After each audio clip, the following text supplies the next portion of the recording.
Hi, everyone. It's such an honor to be here. And actually, Bamidbar is my favorite book of the Torah.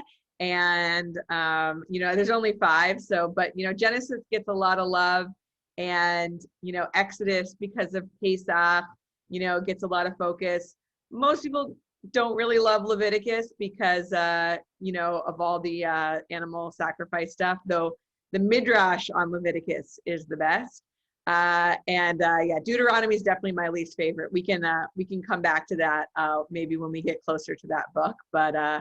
It's like how can you even say which part of the Torah is your favorite?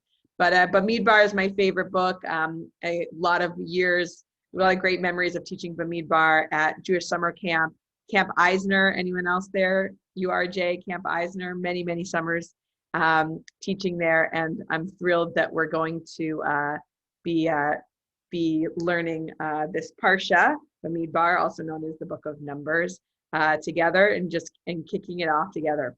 I'm also keeping in mind that the holiday of Shavuot starts Sunday night, and so we're going to be drawing in some connections between what's happening in our Parsha and some ways that we might think a little bit differently about how we're going to observe Shavuot and what the origins of this holiday are. I want to ask a question, and folks can also type in the chat. What is a time? What is something that you've needed to count in the past week? And it's not a trick question. I want to hear more than one answer. What is something you needed to count?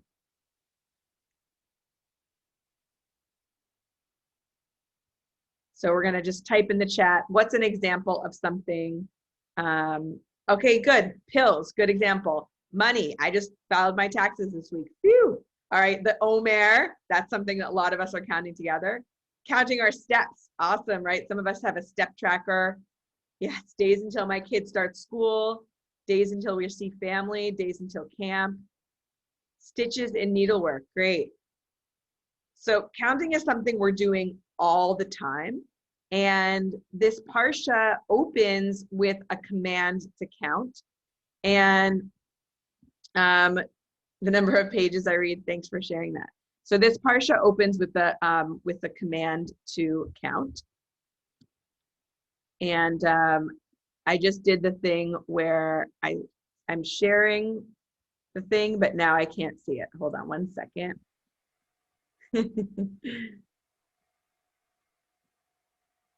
All right, no, this is the one I want.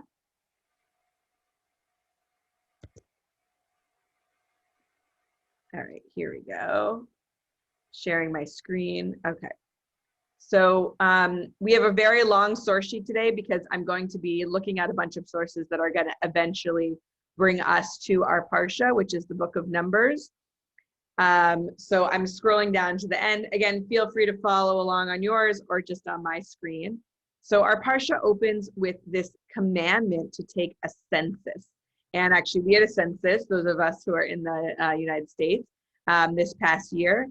And the Parsha talks about Moses and Aaron recording the census. And we're going to get to this part. But what I want to note is where we're going to end at this part. But I want to start actually with this concept of these two words, Bechor and Bikkurim, because these also have to do with counting. So anyone here firstborn in their family? Firstborn of their siblings? Amazing. So me too. And so we have this word Bechor. And I want us to, this word comes up in this week's Parsha. And I want us to take a look at all of the ways that this word is used in the Torah. We have a twin who's 5 minutes older. You are the Bechor, the Bechorah, exactly. We want to look at all of the ways this word Bechor is used in the Torah, and then how it's used in this week's Parsha, and what it has to do with our holiday coming up, Shavuot. So if we go back to Genesis, mostly when we see this word Bechor, and by the way, I just want to, if some of us have more Hebrew skills than others. I just want to note this this word Bechor. There in the word Bikkurim, these are the same word. It's just literally singular and plural. So Bechor meaning firstborn human or animal, and Bikkurim meaning first fruits. It is, and this is a word that we have in other Semitic languages to be the first of a thing where there's a lot of things. And so I just want to name, and we have the Bet, Chaf, and Resh in both of these words. And Bechor, we're going to talk about right now, and then eventually we'll get to Bikkurim and what that has to do with our holiday Shavuot.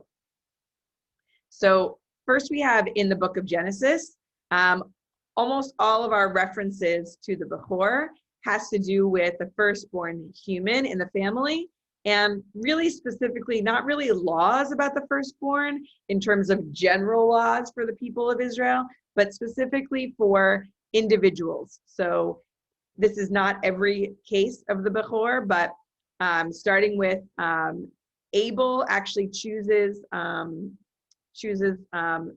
firstborn of his flock for his offering. Then we have all these lists of people. Who's the firstborn? Of course, we have the story of Jacob. And then if we wanted to jump all the way to Deuteronomy, sorry, not my favorite, we start getting all kinds of really complicated laws about, well, what if you have two wives and this one has sons and this one's not loved? Do these laws still apply? And then interestingly, some of them do. So we come from a religion that has specific laws. Sometimes it has to do with inheritance. Sometimes it has to do with something else, that the firstborn is treated differently than the secondborn, the thirdborn, and so forth.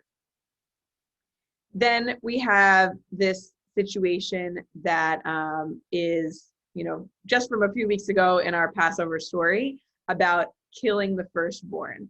And what's interesting is that there's multiple references to killing the firstborn. First, we have the Israelite firstborn, and then later we have the Egyptian firstborn. So towards the beginning of Exodus, we have this idea that that the firstborn boys, actually, I didn't include this one, but you can, at the very beginning of Exodus, we have the firstborn boys will be thrown into the Nile. That's Pharaoh's directive.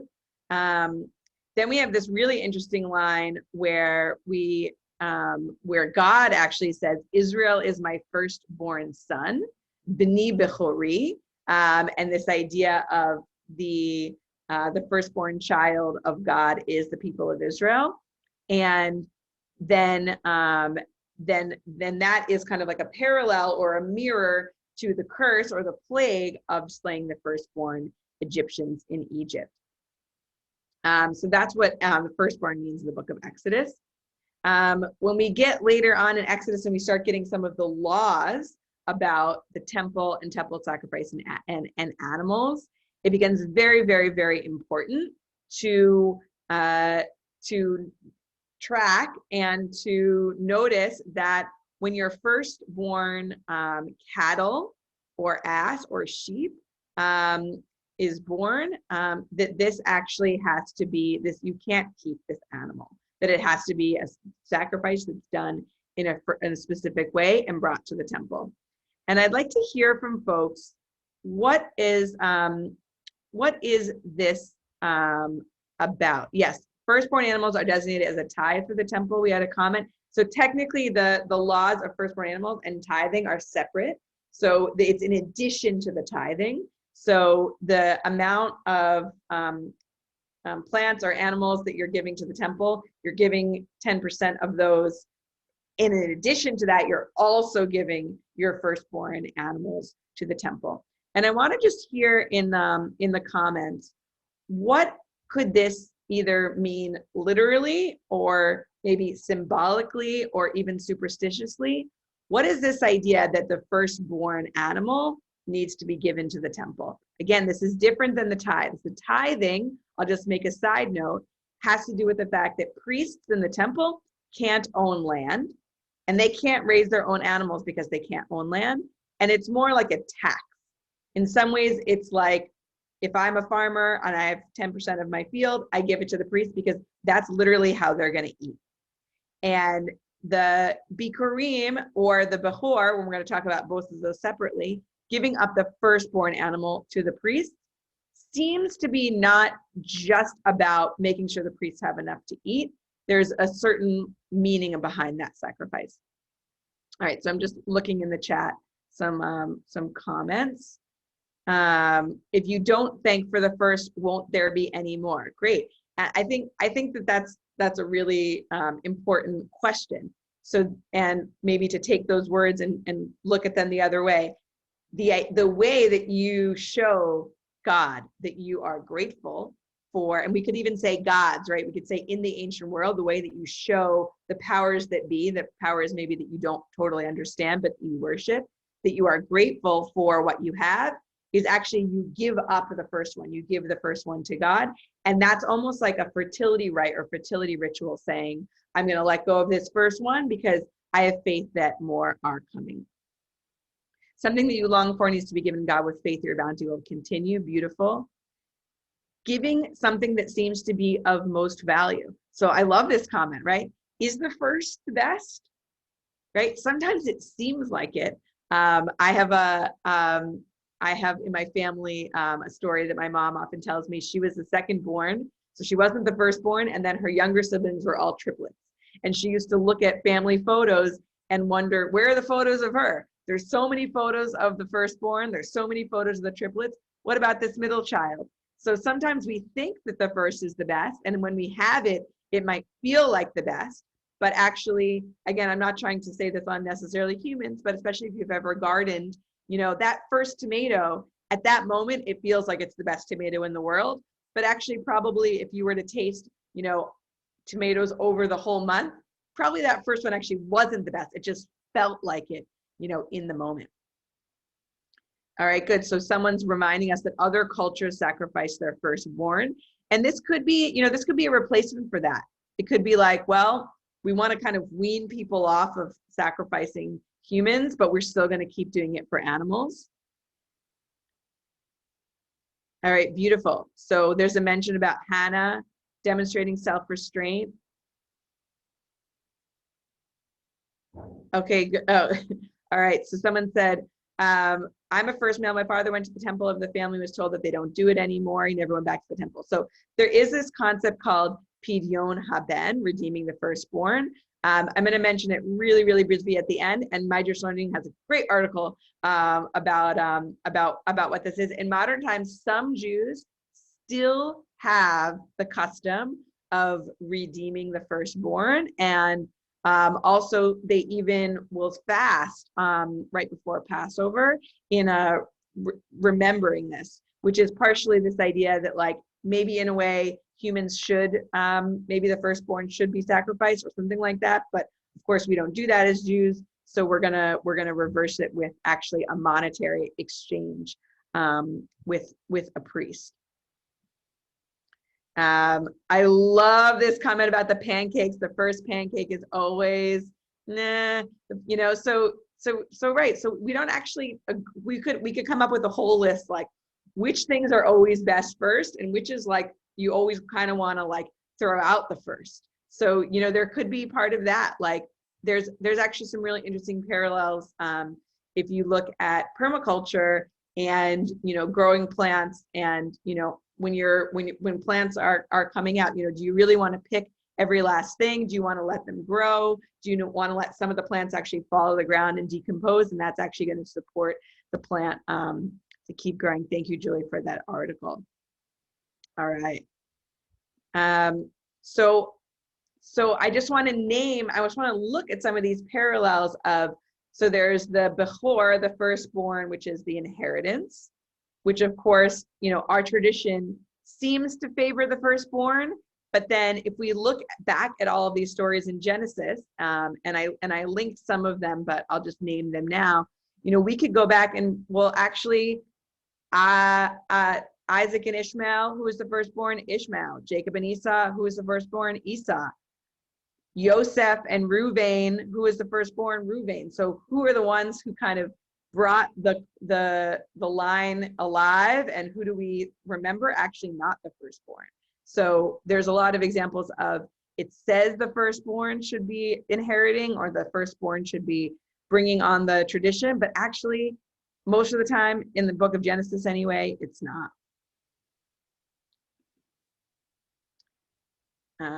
Okay. I'd like to use the other version of the text. So it doesn't have all my little plus signs on it. Okay, here we go. Let's share over here. There we go. That's much nicer. All right. So now I want to switch to talking about the fruits of the land, and then that will give us some direction to, and then we'll come back to our parsha. So thank you for your patience as I find the right screen for us to the opening. All right, there we go. That's what I want us to be looking. All right, first fruits of our land. So again, this is not this week's parsha, but this is directly related to our upcoming holiday of Shavuot. And this line, Chag HaKatzir. So in the Torah, the idea that Shavuot, let me put it this way, the concept that Shavuot is about the giving of the Torah is not in the Torah. In the Torah, Shavuot is called Chag HaKatzir, and which has to do with a harvest festival. It's a later concept that Shavuot is the anniversary of the giving of the Torah. It's based on stuff in the Torah. It's based on a bunch of dates. It's based on calculating the dates after Pesach, but the original observance of Shavuot was very much about the beginning of this time for Chag HaKatzir Bikkurim Ma'asecha. So in this passage, I'm going to jump to the last verse here, 19. Reshit Bikkurei ad matcha tavi beit Hashem Elohecha lo tevashel gedi bechalev imo. So you should take the choice first fruits. So again, this is a confusing passage, right? Is it the best fruits or is it the first? And you should bring them to the temple. And by the way, this is in the same passage as one of the many references to lo tevashel gedi bechalev imo, do not boil until there's milk.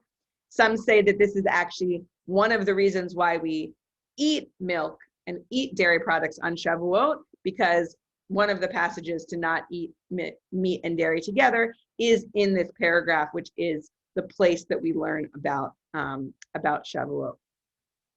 Let's just look at the Rashi on this, because again, what I want us to be doing, and I want everyone to be thinking about, and thank you everyone who keeps writing in the chat, you can totally keep writing in the chat. What I want us to be thinking about is, what can we learn from the Bechor or the Bikkurim, the first fruits, how we treat the first fruits in ancient times for Shavuot, as we look at this week's Parsha, Numbers, about Hashem telling Moses and Aaron to count us as humans. So how might those things be parallel? So we're going to go a little bit deeper on what is Chag HaKatzir, and then we're going to bring it back to this week's Parsha. So what does Rashi say about Chag HaKatzir? This is the Feast of Weeks, Bikkurim Ma'asecha, which is a time for bringing the first fruits for the offering of the 2 loaves, and which were brought on the Feast of Weeks. Feast of Weeks is Shavuot. Made it permissible for the first time during the year to use the new harvest of wheat for the meal offerings, bring the first fruits to the temple, as it is said, on the first day of first fruits, etc. So if we think about the transition from Pesach, which is the beginning of the barley harvest, those of us who are counting the Omer, that is a modern version of what we did in ancient times, which is gathering our barley harvest, getting ready for Shavuot, which is actually the time of the wheat harvest. So we're commemorating that. I'm not growing any wheat this year, and even if I did, I live in New York City, it wouldn't be ripe for a few more months. And this festival is about the first fruits, but it really has to do with the temple. We're finally able to bring our produce to the temple. This is repeated a couple of times, just putting that Exodus passage. And this is parallel to what we just talked about the firstborn animal, or in some other cultures, the firstborn human. The idea that you would give up the first with faith, and maybe we might call superstition, that more is coming. Here is a commentary that links it to a passage in Ezekiel. So what is this phrase, Reshit Bikkurei Admat Tavi, you should bring your first fruits? By doing this, you will assure yourself of success in growing fruit, as it is spelled out in Ezekiel. The first of your early ripening crops you shall give to the priest, so that blessing will come and rest on your house. And so this is a parallel to, again, giving it up, and then that you will receive a blessing. This Mishnah here is very, very long, but basically this tells us about, there's an entire Mishnah that explains how you do the Bikkurim process.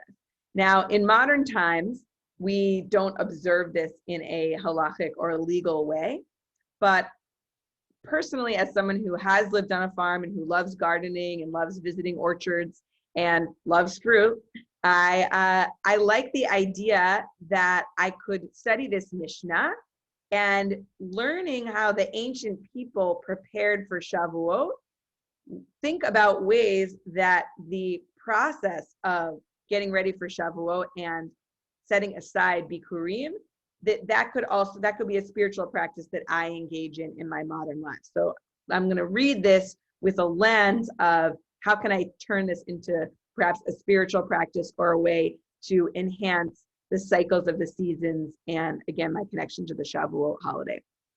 So this talks about, in the weeks leading up, this is, again, you would have to own a field and you would have to be growing fruit. Here's what it says. How does one set aside Bikkurim? A man goes to his field, he sees a fig has ripened, or a cluster of grapes has ripened, or a pomegranate. He ties a reed rope around it and says, let these be Bikkurim. And this is a process, again, talking before about counting. Imagine what your relationship to these trees would have to be, to not just on one tree, but to every single tree. Say, well, I'm watching the tree and I want to make sure which ones ripens first. So instead of, just to name, I saw a comment in the chat, this isn't the first fruits of all time. There's actually another law called Orla Revi'it, which says that in the first 3 years of the tree, you don't harvest any of the fruits.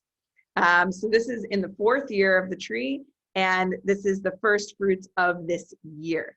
Of course, we get to a really confusing thing in the Jewish calendar. When does the year start? But this is something you would do every year. It's not actually, in this is different than the animal, where the animal only has one before, whereas the tree has new Bikkurim every single year. So good. So this is actually different than great. And so someone's saying the first son of the mother. That's correct. So if there's a father who has more than one child with multiple mothers, each mother has the before, according to the official legal piece. I love they need to declare them as Bikkurim, like separating the challah. It's not the thing until we say it's the thing, or is it? I love that. Well, what I take from that is part of the ritual. You might think the ritual is, giving it to the priest, but there's all these other stages of the ritual. So step 1 is actually being in relationship with your trees and watching them so closely that you notice that first fruit. But also what I want us to do is look at the other stages of the ritual, and then I want to bring it back to how this might actually enhance our Shavuot celebration, or maybe influence our spirituality and our spiritual practices as we get closer to Shavuot. So how are the Bikkurim taken up to Jerusalem? the cities, all the inhabitants of the cities would assemble, and they would spend the night, and they would say, let us go up to Zion. Those who lived near Jerusalem would bring fresh figs and grapes, but those who lived far would bring dried figs and raisins. So there's this like exception that, we don't want them to, we didn't have refrigerators, we didn't have freezers, we didn't want them to go bad, so they might dry them out. An ox would go in front of them, his horns be decked with gold and an olive crown on his head. The flute would play. So this was a real festival. And the artisans of Jerusalem would greet them saying, our brothers of such and such a place, we welcome you. The flute would play until they reached the Temple Mount. And again, this is a huge festival there. And to me, what's exciting about this, so much of looking back on temple life, we say, oh, the temple sacrifices were so bloody, they were so violent. I don't want to think about that. That's not my Judaism. But something about this of carrying baskets and singing and musicians and heralds and people in Jerusalem waiting for us and welcoming us is just so beautiful and so exciting. And yes, you can see as we're going, there were birds who were offered as burnt offerings. It's not that they weren't doing animal sacrifice at this time, but the idea of a fruit festival to me is very, very exciting. Actually, in modern Israel, kibbutzim actually reenact this ceremony. And some of us in modern times in Jewish farms in the United States have started reenacting this ceremony and even parading with their fruit and their goats. And I'll be doing that at the farm at Isabel Friedman this coming Tuesday. I'm really looking forward to it.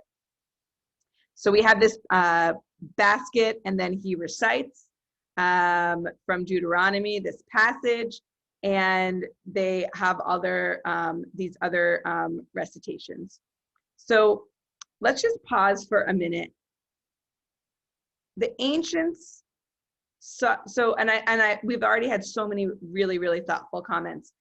The ancients had this festival. They put aside their first fruits to bring to the temple.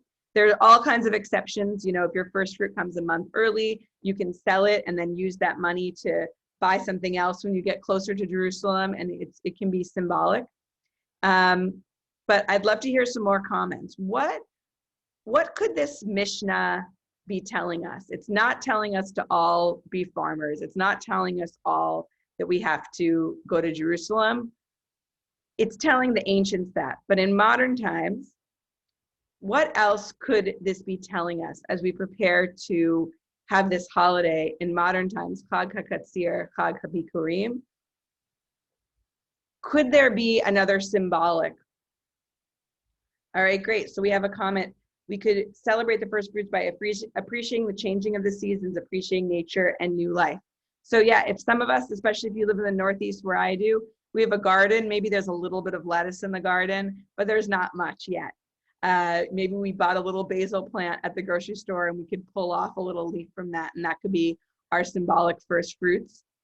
For some of us, this is an exciting week. We're taking off our masks.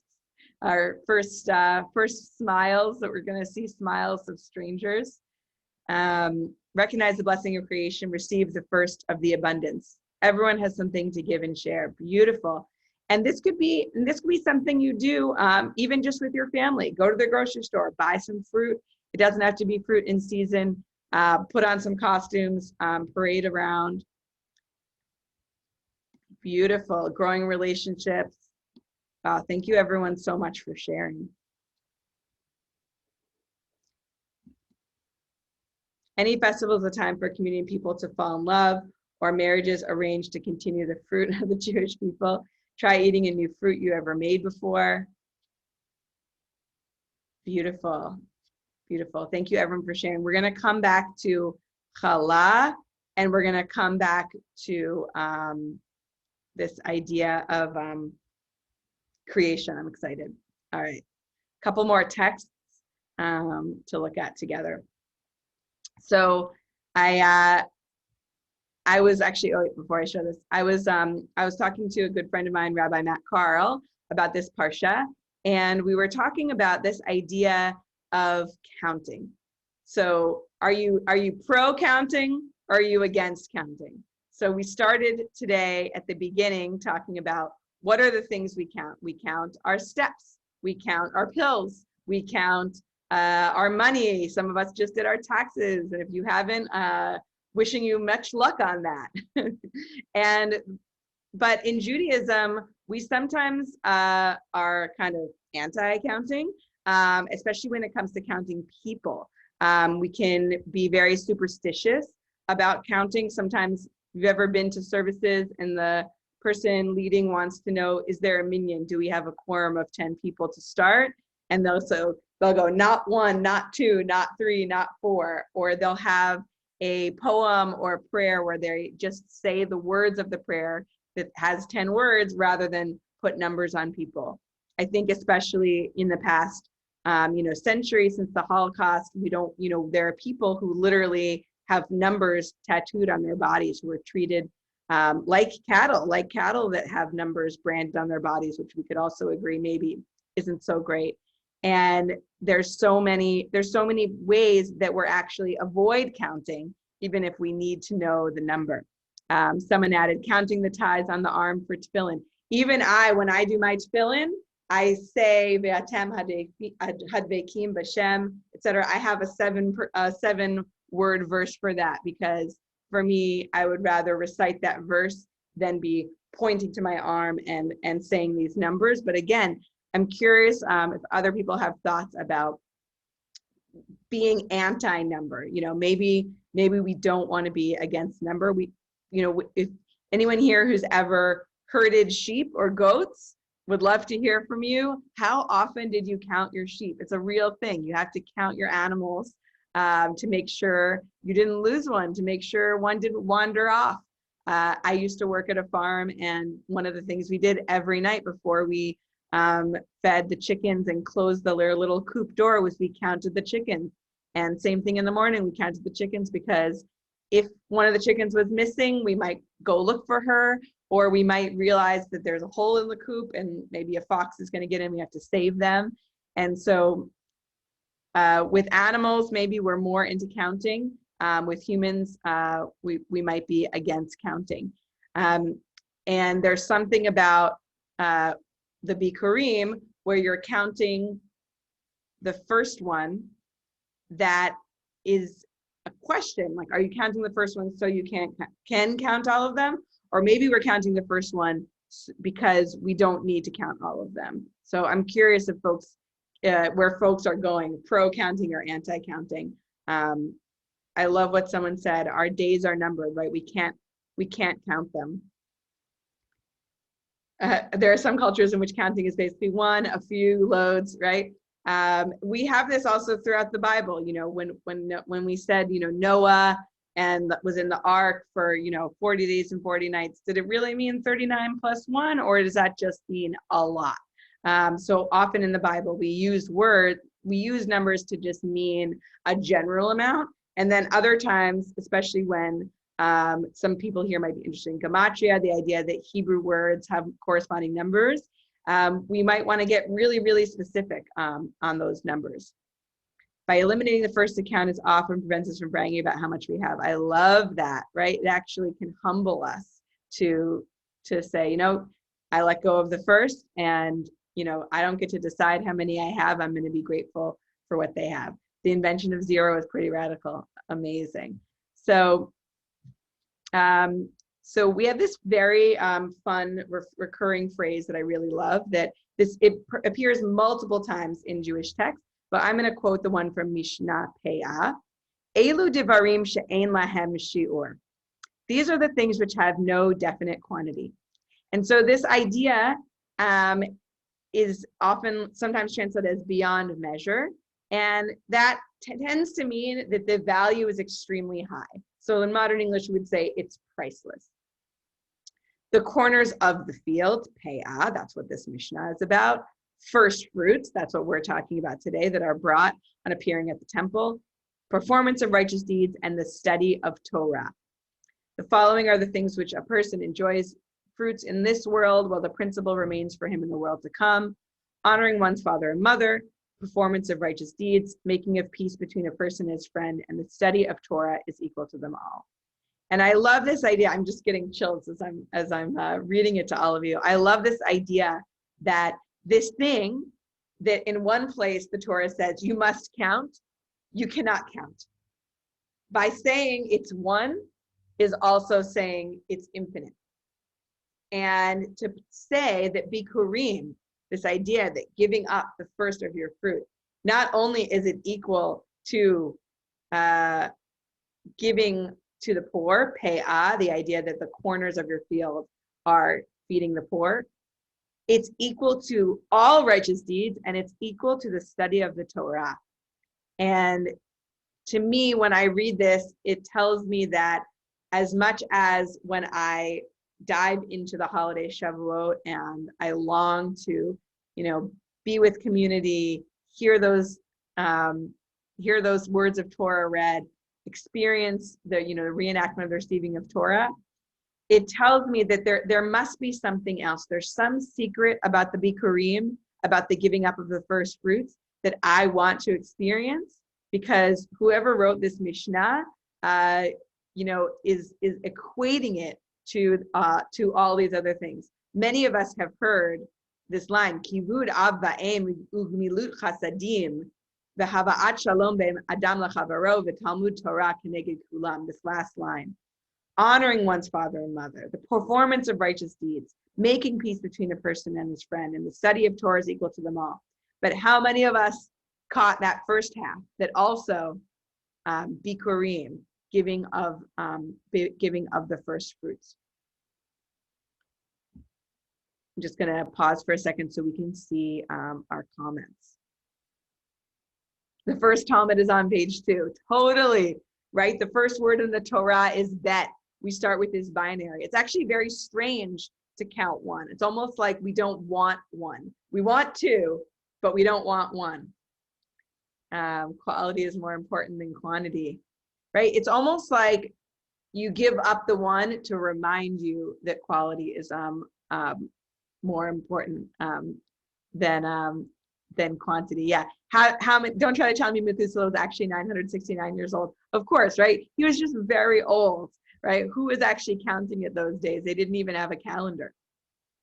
Counting sheep to fall asleep at night. Though I have to say, having actually counted sheep before, it's actually very stressful and not very calming. So I really want to know who came up with that idea, because probably it was someone that never actually had to count sheep and then be worried that one was missing, and then find that sheep, sleeping somewhere and totally fine, but just, running around, especially in the dark. Yeah, humans are really superstitious about numbers. We don't have the 14th floor. Yeah, Echad Mi Yodea. I think the story of the Echad Mi Yodea, as much as it's like a fun song, probably has more to do with kind of the silliness, but it's also just like a mnemonic. It's a nice way to remember those. All right, guess what? It's 11:11 in my time zone, and we are gonna look at the verse in this week's parsha about numbers. We made it to this week's parsha. All right, so in this week's parsha, we're counting humans. We're taking a census. We're recording their groups. We're recording their ages. What does Rashi say? Rashi, of course, asks this question. So why are we counting? He says, because they were dear to him, he counts them every now and then. So Rashi is defending God's commandment that the people need to be counted, and saying, oh, and by the way, there's a bunch of other time that God made sure everyone was counted, and gives a few examples. And I spoke this morning to my dear teacher, Rabbi Haviva Ner David, who has 7 children, and I asked her, how many times a day does she count her children? Some of them live in the house, some of them don't. They often come home for Shabbat. And it made me think, like, even if you have a household of 2 or 3 people, how often are you counting? How many plates? How many socks? How many loads of laundry? And all the times that we're counting and keeping track of people because we love them. Here we have, this is the one line in our parsha that this whole teaching came off of. Ki li kol bechor bayom hakoti kol bechor ba'aretz Mitzrayim. So this is the line that we're going to end with, that Hashem reminds us that every firstborn has been consecrated, and now it is up to us to notice that. And yet the whole rest of the parsha doesn't care about the firstborn. The heads of the chieftains and the heads of the tribes don't care about the firstborn. It's almost like this blip, like we talked about before, like maybe it's this bridge or leftover piece that is either having to do with fruit or having to do with animals, where we've taken from other religions, maybe in ancient times, this idea of not sacrificing the firstborn son was so strange that we really want to make sure that somewhere we mention, yes, the firstborn is special. And again, Julie posted that great link about Pidyon Haben. We're gonna honor the fact that our firstborn, that the Hebrew firstborns were not killed by Pharaoh, and consecrate them in modern times. And actually, this is actually where we'll end, Bereshit Rabbah. And because I told someone earlier we were going to mention the Challah. Rav Huna said in the name of Rabbi Matana, the world was created in the merit of three things. The world was created, the merit that created the world. Challah, tithes, and first fruits. The verse, in the beginning, God created, refers to Challah, as it says in Numbers, the beginning of your doughs. It also refers to tithes, as it says in Deuteronomy, the beginning of your grains. It also refers to first fruits, as it says in Exodus 23:19. And so for the merit of the first fruits and the merit of the creation of the universe, I want to wish all of you a Shabbat Shalom and Chag Sameach. And may you all receive the Torah, but may you also spend some time honoring the first fruits of your land, symbolically of whatever that may be. And it was really lovely to learn with all of you.